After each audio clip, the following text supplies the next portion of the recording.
자, 이번 시간에는 C 소스 코드의 기본 구조를 살펴보도록 합시다. 먼저 하나의 프로그램을 구성하고 있는 각각의 기본 구성 요소들을 알아보고자 합니다. 전체적인 프로그램의 구조를 한눈에 쉽게 파악할 수 있도록 하기 위해 지난 시간에 다룬 간단한 예제를 살펴보도록 합시다. 새로 작성할 필요 없이 자신의 작업 폴더에서 지난 시간에 작성했던 프로젝트에 대한 저장 파일을 읽어오면 될 것이에요. 파일 탐색기에서 파일 확장자가 .sln으로 되어 있는 솔루션 파일을 더블 클릭하거나 혹은 비주얼 스튜디오를 실행시킨 후 프로젝트 열기를 통해서 지난 시간에 작성했던 프로젝트 폴더 내의 솔루션 파일을 열어봅시다. 의미는 둘째치고 주의할 것은 알파벳 대소문자를 구분을 해서 입력을 하기 바라고, 분홍색으로 쓰여진 글자 중에 월드라는 글자 다음에 역/n이라고 쓰여진 것은 우리 키보드에는 역/를 입력할 수 있는 키가 안 보이죠. 우리 한글 코드 체계에서는 역/라는 기호를 사용하지 않기 때문에 대신 원자 표시가 쓰여진 키를 눌러주면 될 것입니다. 물음표와 같이 있는 슬래시가 아니라 사선의 방향이 왼쪽 위에서 오른쪽 아래로 향한다라는 것 주의하기 바랍니다. 예제 코드를 다 작성을 했으면 저장하고 빌드 메뉴에서 빌드 선택해서 빌드까지 잘 성공된 것을 확인을 하고 디버그 메뉴에서 디버그하지 않고 시작 눌러서 프로그램을 실행을 해보면 다음과 같은 결과가 나온 것을 확인해 볼 수 있습니다. 자, 우리가 직접 작성한 소스 코드와 수행 결과를 한번 직접 비교해 봅시다. 어떤 차이가 있나요? 작성한 소스 코드에 여기 1번부터 4번 라인에 녹색으로 표현된 부분은 일단 수행되어진 결과에 전혀 나타나고 있지 않는 것을 볼 수 있습니다. 뿐만 아니라 6번째 줄, 8, 9번째 줄, 13번째 줄, 14번째 줄에 있는 내용도 수행되어진 결과에는 전혀 나타나고 있지 않죠. 다만 10번째 줄, 11번째 줄에 있는 내용 중 여기 printf라고 쓰여진 내용과 괄호 그리고 따옴표는 역시 나타나지 않고 오로지 갈색 부분으로 나타내어진 Hello World라는 부분과 Good Job이라는 부분만 화면에 출력되어진 것을 볼 수 있습니다. 일단 우리가 관심 있게 볼 것은 여기 초록색으로 기술된 부분은 프로그램 수행 시 어떤 영향도 미치지 않는구나 라는 것을 먼저 살펴볼 수 있게 될 것입니다. 자, 이렇게 하나의 소스 코드 내에 포함되어지면서 프로그램이 실행되어질 때는 무시되어지나, 좀 더 정확히 말하면 프로그램이 기계어로 번역되어질 때는 무시되어지나, 프로그램 소스 코드 상에 사용자에게 어떤 설명 같은 것들을 기술할 때 사용되어지는 부분을 주석이라고 부릅니다. 즉, 작성한 소스 코드에 어떤 설명에 해당하는 메모들을 프로그래머가 남기기 위해서 사용되어지는 부분이죠. 보통은 소스 코드 앞에 이 소스 코드가 누가 만들어졌으며 어떤 일을 하는지 전반적인 내용들을 기술을 할 때 사용되어질 수도 있고, 혹은 소스 중간중간에 사용되어지면서 뭔가 복잡한 처리 과정이 있을 때 이 코드가 무슨 일을 하는 것이며 어떤 식으로 처리한다와 같은, 혹은 뭐 어떤 문제점이 있다와 같은 프로그래머가 코멘트를 남길 때 사용이 되어지기도 합니다. 다시 말해 주석이라는 것은 소스 코드를 좀 더 명확히 이해하고 관리하기 위해 프로그래머가 소스 코드 상에 직접 기술하는 구문들을 가리킨다 라고 생각해 볼 수 있습니다. 이런 주석은 C 언어에서 두 가지 형태로 제공이 되어지고 있습니다. 하나는 블럭 주석이라는 것과 또 하나는 라인 주석이라는 것이 있는데, 상대적으로 간단한 라인 주석이라는 것은 슬래시 두 개, 즉 물음표와 같이 있는 기호이죠. 우리 앞에서 역 슬래시라는 것과 사선 방향이 반대되어져서 보통 나누기 표시를 나타내주는 그런 기호인데, 자, 이 슬래시 두 개를 연거푸어 사용되어지면 그 기호부터 그 문장 끝까지를 하나의 주석으로 간주하게 되어집니다. 슬래시 두 개의 기호가 각 행의 첫 번째 줄에 나오던 중간에 나오던 건 상관은 없어요. 시작 기호만 있고 끝기호는 따로 갖고 있지 않는 한 줄짜리 주석을 라인 주석이라고 부르는데 반해서 블럭 주석이라는 것은 역시 슬래시 별부터 시작해 가지고서 두 개의 기호가 붙어 있어야 됩니다. 슬래시 별부터 시작해서 언제가 됐던 얼마나 많은 줄들에 걸쳐 있던 상관없이 처음 만나는 별 슬래까지의 모든 내용들을 주석 처리를 해주게 되어집니다. 즉 컴파일할 때 기계어로 번역하지 않는 그런 대상으로 삼게 되어집니다. 예를 살펴봅시다. 현재 우리가 작성하고 있는 바로 이 부분, 첫 번째 줄이 슬래시 별부터 시작해서 처음 만나는 별 슬래시까지 여러 행에 걸쳐 있다 하더라도 이 부분이 모두 다 주석 처리가 되어지는 부분이 되겠죠. 현재 비주얼 스튜디오의 기본 설정에선 주석을 초록색 글자로 나타내주고 있습니다. 자, 일단 여기 두 개의 출력문이 있는데 두 개의 출력문 중에서 10번째 줄 앞에 슬래시 두 개를 삽입을 해봅시다. 현재 빌드 메뉴에 빌드를 수행을 하고 디버그 메뉴에서 프로그램을 실행해 주게 되어지면 앞선 수행 결과와 다르게 헬로 월드라는 내용은 출력이 되어지지 않는 것을 살펴볼 수 있죠. 현재 분명히 하나의 문장이 기술되어 있고 아까는 잘 동작했던 문장이기는 하나 그 부분을 주석 처리해 버렸기 때문에 이 프로그램 코드를 컴파일할 당시에 이 부분은 실행하지 않을 것이니까 기계어로 번역하지 마 라는 형태로 제외시켜 버린 문장이 돼버리고 만 것입니다. 예를 들어서 11번 문장도 주석 처리해 볼까요? 그럼 어떻게 되겠어요? 빌드 해주고 실행 해주면 이제는 아무것도 출력이 되고 있지 않은, 우리 앞선 영상에서 얘기했지만 이것은 이 두 문장은 내 프로그램에서 처리되어서 출력되는 것이 아니라 비주얼 스튜디오에서 사용자가 결과를 살펴볼 수 있도록 부가적으로 제시해주는 메시지다 라고 했었죠. 결과적으로 내 프로그램에서는 어떠한 출력도 갖고 있지 않는 그런 프로그램이 된 것입니다. 자, 여기서처럼 만약에 하나 이상의 문장들을 주석으로 처리하고자 한다라고 하면 각각의 라인마다 라인 주석을 써줄 수도 있지만 블럭 주석으로 한 번에 구성하는 것도 가능할 것입니다. 자, 예를 들어서 11번 행을 블럭 주석으로 만든다라고 하면 슬래시 별부터 띄어쓰기가 있건 없건 그건 중요하지 않아요. 슬래시 별이라는 키워드를 만나면 주석이 시작되는구나 라고 컴파일러는 인지하게 되어지고 언제까지? 처음 만나는 별 슬래시까지 주석 처리하게 되어질 것입니다. 자, 프로그램을 바로 실행을 해봅시다. 디버그 밑에 디버깅하지 않고 시작하면 저장하고 컴파일하고 링크하는 과정이 그리고 실행까지 한 번에 처리가 되어지겠죠. 자, 수행 결과를 봤더니 헬로 월드라는 10번 행에 대한 처리 결과만 출력이 되어진 것을 볼 수 있습니다. 자, 이 상황에서 아까처럼 10번 행까지 포함하는 주석을 만들기 위해서 이번에는 이렇게 한번 주석을 만들어 보려고 해요. 여기서부터 여기까지 주석으로 만들어야지 라고 해본 것이에요. 그런데 여기 보니까 색깔이 초록색으로 표현이 안 되어지죠. 이거 왜 그러지? 라고 생각을 해보면 실제 컴파일 오류가 발생되어질 수 있는데 아까 블럭 주석은 어떻게 된다라고 그랬었어요? 슬래시 별이 나타나면 이제 주석이 시작되는구나 라는 것이 감지가 되어져서 쭉 다 무시가 되는 거예요. 자, 여기 12번째 줄에 슬래시 별이 또 나왔다 하더라도 한 단계 주석이 더 시작되는구나 라고 인지되어지는 게 아니라 그냥 무시가 되는 거예요. 언제까지? 처음 만나는 별 슬래시까지. 그저 주석이 시작된 이후에는 언제 주석이 끝나는지만 관심 있게 봐진다라는 거예요.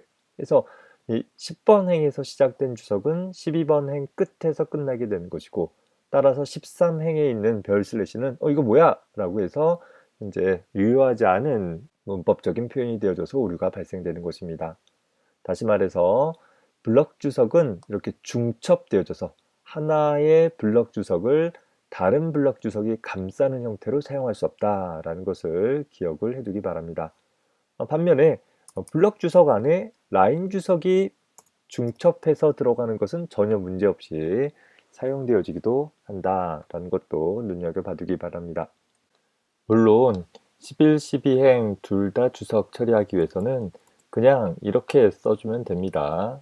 중첩된 주석이고 뭐고 다 필요 없이 11, 12번을 감싸는 블럭 주석 하나만 있으면 되겠죠. 그런데 앞서서 중첩된 블럭 주석의 사용이라는 것은 이미 블럭 주석이 되어 있는 것을 또다시 다른 블럭 주석으로 감싸게 되었을 때 문제가 될 수 있다라는 것에 대해서 설명을 한 것입니다. 참고하기 바랍니다. 자, 하나 더 살펴볼 것은 블럭 주석도 라인 주석도 꼭 행의 시작에서만 시작되어질 필요는 없다라는 점도 하나 살펴봅시다. 예를 들어서 내가 여기에다가 이렇게 하나의 라인 주석을 달아두었다라고 한다면 프로그램이 컴파일 되어질 때 여기 11번 행이 컴파일 되어지면서 이 문장이 기계어로 번역이 되어지고 그리고 슬래시 두 개를 만나면서 그 줄 끝까지는 자동적으로 하나의 주석처럼 처리해서 기계어로 번역할 대상에서 제외되어진다라는 것입니다. 자, 이렇게 프로그램의 기본 구조 중에서 첫 번째로 프로그램 코드 내에서 주석이라는 것이 사용될 수 있고 또 언제 어떻게 사용되어지는지에 대해서 간단히 살펴보도록 했습니다. 자, 이 코드에서 하나 더 봅시다. 만약에 우리가 처음 작성했던 소스 코드에서 10번 행과 11번 행 사이에 이렇게 빈 줄을 몇 개 삽입을 해 봅시다. 우리가 워드 프로세서에서 각각의 문단 사이에 또 글자 사이에 빈 줄을 삽입하게 되어지면 어떻게 되어져요? 띄워져서 프린터로 출력이 되어지겠죠? 프로그램 소스 코드에 삽입되어진 빈 줄은 어떤 영향을 끼치는지를 살펴보기 위해서 프로그램을 역시 컴파일해서 실행을 해보면 어떻게 됐어요? 원래 프로그램 소스 코드에서의 출력 결과와 전혀 차이가 없다라는 것을 살펴볼 수 있습니다.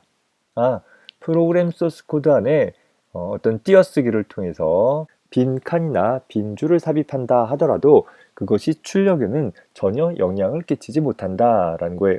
다시 말해서 모든 소스 코드의 내용들을 한 줄에 쭉 붙여 쓰여지나 이렇게 빈 줄들을 삽입을 하나 크게 영향을 끼치지 못한다라는 것입니다. 그러면 어떻게 해줘야 되겠어요? 어차피 실행에는 영향이 끼쳐지지 않으니까 아무 의미 없구나 라고 생각해 볼 수는 있지만 사실 전혀 의미가 없는 건 아니겠죠. 왜냐? 소스 코드는 우리 프로그래머, 즉 사람이 살펴보는 것이니까 이왕 사람이 보는데 좀 더 알아보기 쉬운 형태로 적절하게 연관된 문장들은 붙여 써준다라든가 다소 연관되지 않은 것은 이렇게 적절한 공백 혹은 빈줄을 삽입을 해줌으로써 좀 더 알아보기 쉬운 좀 더 가독성 있는 형태의 코드를 작성하도록 해볼 수 있는 것입니다. 자, 다시 원래 코드로 돌아와서 보면 실제 프로그램이 수행되었을 때 컴파일러에 의해 해석되어 어떤 처리가 일어날 수 있는 구문, 즉 앞에 코드에서 보면 10행, 11행에 printf라고 되어져 있는 이 구문을 하나의 문장이라고 합니다. 즉 하나의 프로그램은 실행되어졌을 때 사용자가 원하는 어떤 처리가 일어날 수 있도록 하기 위해 최소한 하나 이상의 문장들을 포함하게 될 것입니다. 우리 일상의 국어나 영어에서도 하나의 글을 작성한다 한다면 다수의 문장들을 포함해서 하나의 글을 완성하게 되어지죠. 이랬을 때 각 문장들을 구분하기 위해 우리는 보통 문장이 끝날 때 마침표 혹은 온점이라고 불리우는 점을 찍어주게 됩니다. 프로그램에서도 마찬가지로 하나의 프로그램 안에는 여러 문장들이 포함되어질 수 있는데 각 문장들을 구별하기 위해 하나의 문장이 끝났다는 표식으로 세미콜론이라는 기호를 찍어주게 되어집니다. 하나의 문장의 끝을 세미콜론으로 끝내는 표현은 많은 프로그래밍 언어에서 공통적으로 사용하기도 하는 부분이기도 하는데 다만 최근에 개발된 다른 언어들과 달리 C 언어에서는 각 문장 끝에 세미콜론을 생략할 수 없습니다. 반드시 모든 문장 끝에 꼭 붙여주어야 하는 것입니다. 따라서 이 예제는 3개의 문장, 10행, 11행, 그리고 13행 이렇게 3개의 문장으로 구성된 간단한 프로그램입니다. 6행이나 8행 같은 경우는 문장이 아니다 라는 것에 주의를 해줘야 되겠죠. 자, 물론 우리가 프로그램에서 사용하고자 하는 문장은 단순문과 제어문으로 크게 나뉘어질 수 있습니다. 당장은 단순문이라는 문장 하나의 표현으로 어떤 행위들이나 어떤 효과들 또는 어떤 연산을 처리할 수 있는 그런 문장들 위주로 사용할 것이고 학기 중반 정도 갔을 때 제어문이라는 즉 조건에 따라서 서로 다른 동작들을 한다라든가 혹은 어떤 문장들을 반복할 수 있는 좀 더 복잡한 문장들을 다뤄갈 것입니다. 특히 우리 일상에서 보면 각 문장들이 묶여서 하나의 문단을 구성하는 것처럼 프로그래밍에서도 연관된 각각의 문장들을 한 덩어리로 묶어낼 수 있는 방법이 있는데 이걸 우리는 블럭이라고 부릅니다. C 언어에서는 중괄호로 묶여진 하나 이상의 문장들의 집합을 블럭으로 취급해 줍니다. 기본적으로 하나의 블럭은 프로그램 내부에서 마치 하나의 문장처럼 한 덩어리의 어떤 행위들의 집합처럼 취급되어지기도 합니다. 중괄호 안에 포함되어진 문장들 사이에 공백으로 인한 띄어쓰기나 탭으로 인한 들여쓰기나 혹은 엔터 키 입력으로 인한 빈줄 삽입 여부는 전혀 중요하지 않습니다. 앞선 예에서 보면 여기 9행서부터 14행까지가 블럭의 시작과 끝을 나타내는 표식으로 생각해 볼 수 있고 보통 한 블럭에 속해 있는 문장들은 어디서부터 어디까지가 어느 블럭에 속해 있다라는 것을 명시적으로 나타내기 위해서 중괄호 표시에서부터 한 스텝만큼 들여써 주어서 표시해 주고 있습니다. 물론 들여쓰기가 강제사항은 아니지만 들여써 줌으로써 블럭의 시작과 끝을 좀 더 명료하게 나타내 줄 수 있다라는 장점이 있습니다. 이때 들여쓰기를 하기 위해서 우리가 스페이스바를 여러 번 누를 수도 있지만 우리 키보드에 보면 좌측 상단에 TAB라는 탭이라는 키가 있죠. 탭 키를 눌러주게 되어지면 우리가 굳이 이 앞쪽에다 맞추기보다는 이렇게 탭 키를 한번 눌러줌으로써 들여쓰기를 좀 더 명확하고 간단하게 수행해낼 수 있다는 점 참고하기 바랍니다. 하나의 프로그램은 그 프로그램을 통해 처리하고자 하는 여러 문장들의 집합일 것입니다. 다시 말해서 프로그램은 문제 해결을 위해 다수의 절차들의 집합으로 생각해 볼 수 있겠죠. 프로그램 소스 코드를 좀 더 쉽고 명확하게 작성하고자 다수의 문장으로 구성된 연관된 절차는 하나의 함수로 구조화하기도 합니다. 따라서 함수라는 것을 살펴보고자 합니다. 함수에 대해서 구체적으로 소개하기에 앞서서 먼저 함수라는 것이 왜 필요할까를 한번 좀 생각을 해볼 수 있었으면 좋겠어요. 자, 그래서 가정을 하나 해보겠습니다. 어떤 한 청년, 홍길동이라는 청년이 소규모 자본금을 가지고서 작은 규모의 구멍가게를 하나 개업했다라고 가정을 해봅시다. 사업 초기에는 다른 직원을 고용할 만한 그런 어떤 재정적인 여유가 없기 때문에 길동이가 혼자서 가게 운영에 필요한 모든 일을 다 처리를 해나가면 되겠죠. 아침에 가게 문을 여는 것부터 시작해가지고서 재고를 확충한다라든가 가게를 진열대의 상품들을 정리한다라든가 손님이 오면 물건을 팔고 하루에 정산을 하고 가게 문을 닫는 것까지 모든 일들을 혼자서 해나가게 될 것입니다. 자, 그런데 길동이가 열심히 일을 한 바람에 사업이 번창하게 되어져서 가게를 좀 확장하게 되었다라고 생각을 해보세요. 대형마트로 사업을 확장 운영하게 됐을 때 이때도 길동이가 여전히 혼자서 가게를 운영하기 위한 모든 작업을 다 할 수 있을까요? 그러지 않겠죠. 아마 혼자 할 수 있다라고 주장을 하더라도 그건 굉장히 비효율적으로밖에 운영이 되지 못할 것입니다.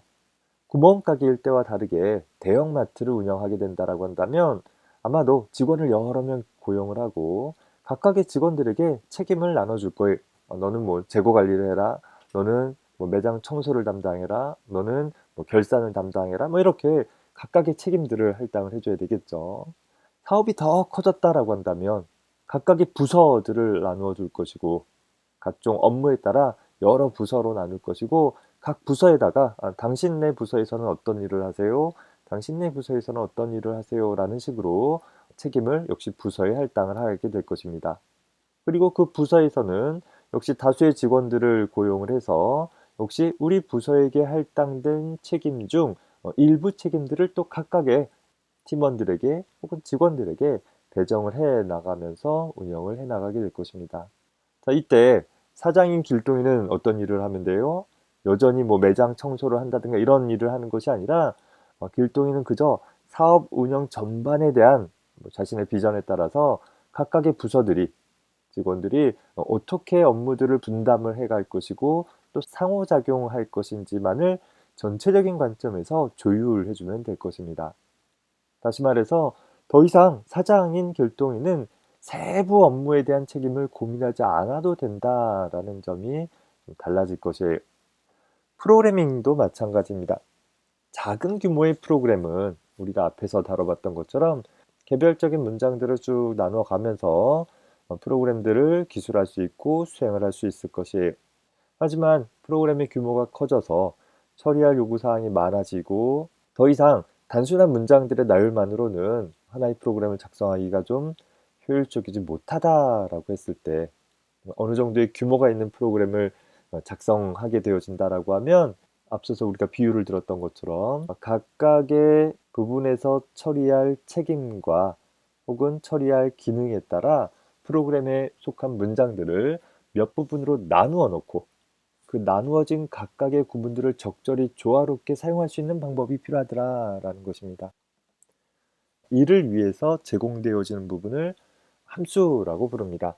정리해보면 함수라 하면 어떤 특정 작업을 수행할 수 있도록 설계되어진 독립된 코드들, 그러니까 독립된 문장들의 집합으로 생각을 해볼 수 있는 것입니다. 수학에서 사용하는 함수와는 좀 개념이 다르죠. 우리 프로그래밍에서 사용하는 함수라는 것은 어떤 기능을 하기 위해서 내가 직원을 하나 고용한 것에 비유해 볼 수 있는 것이 다른 직원이 할 수 있는데 이 직원을 또 고용해서 우리가 그 직원에다 뭔가를 일을 시키는 것은 효율적이지 못하죠. 그래서 각 직원마다 내가 고용한 각 직원마다 고유한 책임이 할당되어져서 그 책임을 수행해 나가도록 해야 할 것이에요. 자, 실제 한번 생각을 해보세요. 내가 강의를 준비하는 데 있어서 뭐 어떤 복사하는 일이 필요하다라고 가정을 했을 때, 자, 그 복사하는 일을 내가 직접 복사기가 어디 있는지 찾아가서 복사기는 어떻게 조작하는지를 배워서 직접 복사를 해서 복사물을 얻을 수는 있을 거예요. 하지만 내가 좀 더 강의를 준비하는 전체적인 업무에 초점을 맞추기 위해선 복사를 내가 직접 하러 왔다 갔다 할 것이 아니라 복사를 담당해 줄 수 있는 조교 혹은 비서를 고용해 볼 수 있을 것입니다. 뭔가 복사할 일이 있을 때 홍길동이라는 조교를 고용했다 칩시다. 길동아 불러가지고서 길동이에게 어떤 자료를 얼마나 복사할 것인지를 요청해주면 이제는 복사를 내가 직접 하는 것이 아니라 길동이가 복사를 해오면 된다라는 것이죠. 전체 작업에서 보면 분명히 복사라는 행위가 일어났는데 내가 직접 복사를 하지 않더라도 그 작업을 길동이가 대신해 줄 수 있다라고 하면 전체 강의를 준비하는 내 입장에서는 좀 더 전체 흐름에 강의를 준비한다라는 전체 흐름에 집중할 수 있게 된다라는 것입니다. 만약에 복사기가 바뀌었다. 새로운 복사기를 학교에서 구매를 했다라고 가정한다라고 하면 그때는 어떻게 되겠어요? 역시 내가 직접 복사를 해왔었다라고 하면 내가 바뀐 복사기는 또 어떻게 조작해야 되는지를 일일이 배워서 적응해야 되지만 복사를 담당하는 조교인 길동이를 통해서 복사를 한다라고 하면 내 입장에선 바뀐 게 아무것도 없어요. 그저 길동아 복사해줘 라고만 요청을 해주면 길동이가 새로운 복사기의 사용 방법을 익혀서 복사를 해오면 된다라는 것입니다. 따라서 전체 문제를 각각의 기능별로 관련되어진 단위 책임별로 모듈화할 수 있다라는 장점이 있고 그런 일들을 좀 더 수월하게 전체 문제를 구성하는데 수월하게 활용할 수 있게 되는 것입니다. 자, 또 함수라 하면 특정 기능을 수행을 하기는 하는데 그냥 길동아라고 부르면 길동이가 알아서 복사할 거리를 가져가는 방법이 아니라 일을 시키는 내가 일을 해야 될 길동이에게 구체적으로 뭔가 정보를 전달해 줘야 되겠죠. 그래서 일반적으로 함수는 호출되었을 때 내가 길동이를 호출했을 때 뭘 줘야 되겠어요? 복사할 거리를 줘야 되겠죠. 어떤 하나 이상의 값들을 넘겨받아 가지고 가서 자, 길동이가 복사를 다 수행하고 나면 그냥 집에 가면 되겠어요? 아니죠. 복사한 결과물을 다시 나한테 갖다 줘야 되잖아. 이렇게 어떤 주어진 작업을 수행하고 나서는 나에게 어떤 결과물을 다시 되돌려주는, 즉 반환해주는 일을 하기도 한다라는 점을 봐두기 바랍니다. 그런데 그게 꼭 이루어지지는 않아요. 어떤 경우는 일을 수행을 할 때 아무것도 받아가지 않을 수도 있어요. 또 어떤 경우는 일을 수행하고 나서 아무것도 반환하지도 않을 수 있다라는 것입니다.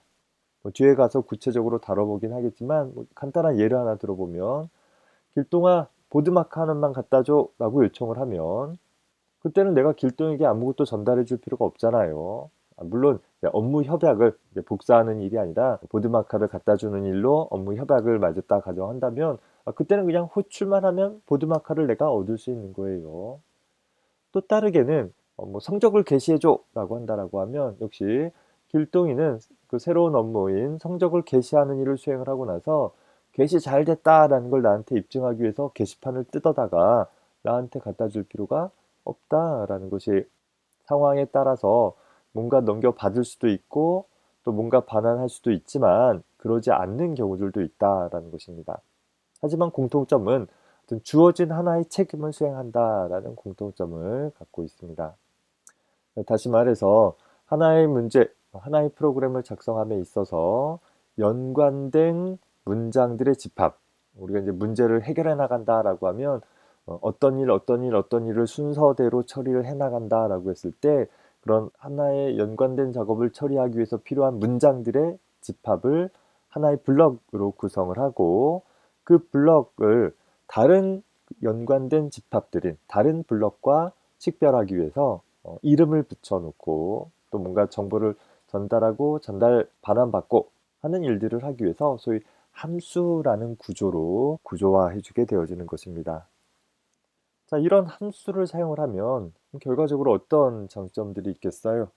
관련되어진 동작들을 처리하기 위해서 필요한 문장들을 한 덩어리로 나타내 줄 수 있다라는 점 때문에 일단 알아보기 쉬울 거예요. 소스 코드를 좀 더 가독성 있게 구성할 수 있는 것이죠.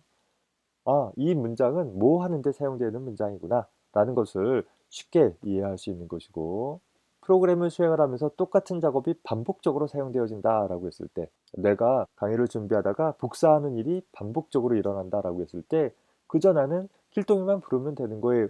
그 복사하는 각각의 단계들을 내가 일일이 기억하고 처리할 필요가 없다라는 것이죠. 전체적으로 좀 더 알아보기 쉬운, 좀 더 간결한 형태의 코드를 구성을 해 나갈 수 있을 것이 또 복사기가 바뀌었을 때 어떻게 했어요? 길동이만 새로 배우면 된다라고 했었죠.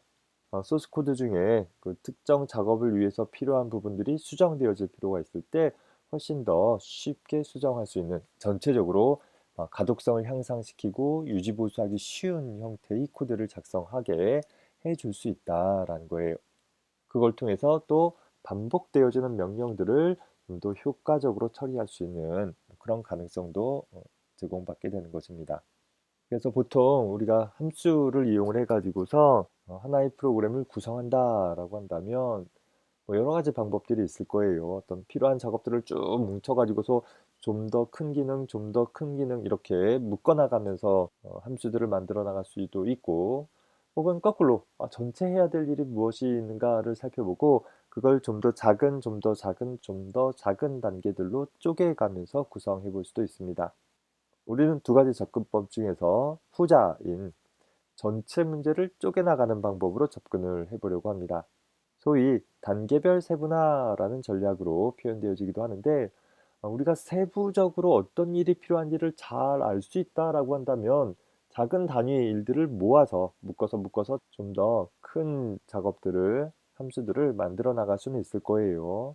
그런데 어떤 일을 하고자 했을 때 필요한 일들을 다 떠올리기가 어려우니까 거꾸로 전체 무슨 일을 해야 하느냐를 살펴보고 그걸 좀 더 작은 덩어리로 좀 더 작은 덩어리로 나누어 가는 작업들을 수행을 하되 그 작은 덩어리로 나누는 작업을 한 번에 수행하는 것이 아니라 여러 단계에 걸쳐서 수행을 한다라는 의미로 단계별 세분화라는 용어를 사용을 했습니다.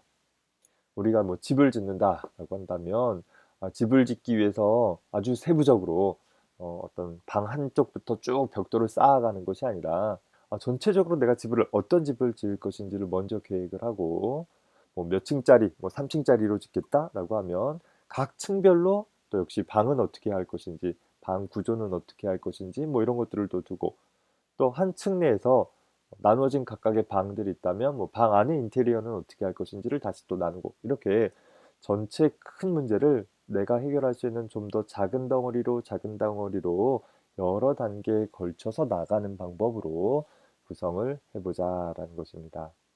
물론 우리가 이번 한 학기 동안 다루고자 하는 프로그램은 그렇게까지나 큰 프로그램을 작성해야 될 필요는 없습니다.